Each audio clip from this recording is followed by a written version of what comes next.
Welcome back to Tecmo 101. Mort here, getting ready for the Tecmo Players Championship. That's April the 18th in Chicago, Illinois. In the tournament, there are some restrictions on the matchups you can use, so I'm going over some of the top matchups for each team. Today's team is Kansas City, and one of the best weapons is Christian Okoye. Okoye can do that. He can bump guys off and extend running plays in places that people don't expect to happen because he has high hitting power. Let's go take a look at Christian Okoye right now. So Christian Okoye is a 50 MS running back who has 63 running speed. Running speed is the initial speed that the player starts out. It's pretty significant to have 63 running speed. I think some of the top running speeds in offense is Neil Anderson with 50. There's a number of receivers with 44, so this is a unique number. His 75 rushing power is a little unique too. I don't think anybody else has that. But his 94 hitting power is very important. He produces a lot of popcorn throughout the game, especially if he goes into good condition. And since he has that 63 running speed, he'll feel faster than most 50 MS running backs. Another great thing on this team, Steve DeBerg has 50 pass speed and 63 pass control.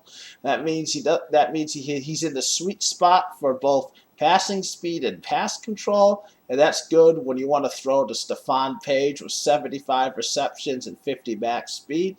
Not only do you have a great running back, you also have a great JJ game. Unfortunately, that's it for the offensive skill position because everybody else is just average. Now, you have one of the best offensive lines. Some might say the best offensive line in the game. Others might say Miami or Minnesota. You have unquestionably the best kicker in the game who can make it as far from your own 44-yard line. That's a huge advantage. Then you have a great front seven led by Derek Thomas with 63 max speed, 69 hitting power. Dino Hackett's great. Even better is Percy Snow because he has 31 interceptions. And also Chris Martin's decent. In the defensive backfield, Kevin Ross is your leader. He has 50 MS but 56 interceptions. And it's a pretty much average core of guys. You got a 50-50 guy in Albert Lewis, 44-50 here, and then 44-38. They're not the fastest. They don't have the most interceptions, but overall it's a pretty good defense. And that's why one of my first matchups I've chosen is Cincinnati.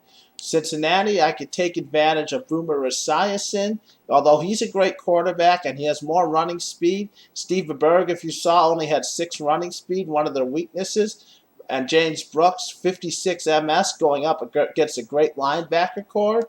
And then take a look at these receivers. Tim McGee, 38 MS, Eddie Brown, and 38 MS Holman. There's not a lot of speed in the receiving game. So that means that your weakness we've shown you in the defensive backfield is less noticeable in this matchup. On defense, the Saints come down to James Francis, who can hit but slow. But Barnyard Bussy, Barney Bussy is okay, and David Fulcher is their best player, but he's really their only good player. And if you use a certain type of playbook like I do, it's a great matchup for you because these plays are designed to put blockers on the strong and free safety. So that means for KC, you could take advantage of your KC running game against the Cincinnati weak front seven. And sometimes you'll get a lot of that popcorn. Another great matchup for Kansas City is to go up against Chicago. And Chicago is very weak at the quarterback position. Fast running backs, that 50 MS Neil Anderson. He moves a lot faster than his 63. And Johnny Bailey with 56 MS and 38 receptions. Usually you'll find a good player who uses the Bears will put one of these guys at receiver. Either Johnny Bailey or he'll put at receiver Neil Anderson. Mike Tomczak will usually be the quarterback with 31 pass control, and they have hardly anything else in the receiving core. They have a strong front seven. Richard Dent is notable with 44 interceptions. The linebackers are not great, except for Singletary is a super linebacker. Not a lot of interceptions, and this is the best secondary for interceptions. 69, 63, 81, which means he can sometimes JJINT the bird, and 56. But the weakness of this secondary, 44 MS, 56 MS, 50 MS, 56 MS. They're not the fastest guys in the world, and that means you can run the ball on this team.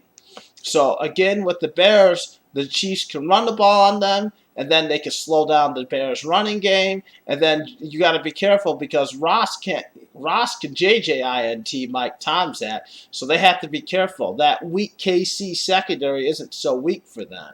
Last matchup, KC versus the Raiders. Everybody's like, oh, Bo Jackson's unstoppable. Bo Jackson, Bo Jackson. Well, Jay Schrader isn't that good, and Steve Berline isn't much better. So you can slow down the passing game. I mean, these are great receivers they have. 63, 50, 56. Even the 63 MS guy who can hardly catch because he's on the wrong team. But Ethan Horton's still good. Marcus Allen is still pretty good. Bo Jackson. But at the same time, they're a running team. You stop them from running, and then you start taking advantage of, well, the offensive line's actually good, never mind. But you start taking advantage of they can't pass, and then you can shut down the running game. KC's defense shuts down the Oakland running game. On defense, now they got this interesting thing of Townsend and Long, who could both have some interceptions ability, but something you could definitely take advantage in the passing game is the Chiefs. The linebacking core has some interceptions here, 44 a little better, but the secondary, there's two guys at 50, and one guy is fast. So this is a team that the Chiefs can throw the ball on. It's also a team the Chiefs sometimes can run the ball on. So you can take advantage of both aspects of the Chiefs offense, and at the same time on defense, your goal is just to make the Raiders one-dimensional, make them into a passing team, and hope you can shut them down. All right, there's a lot of other great matchups with the Chiefs. You'll see Chiefs-Miami. Sometimes you'll see Chiefs-Rams. The Rams take advantage of that Chiefs secondary. Chiefs-Bills I mentioned before. But I think those are the three top matchups for the Chiefs. Anyways, I'm going to keep making more of these videos on matchups and get you guys ready for the Tecmo Players Championship. That's this April up in Chicago. Otherwise, keep paying attention to my channel and the Retro Sports Gamer channel as we get you guys more stuff out there, more tournaments, just more of everything. Anyways, thanks for watching and have a good one.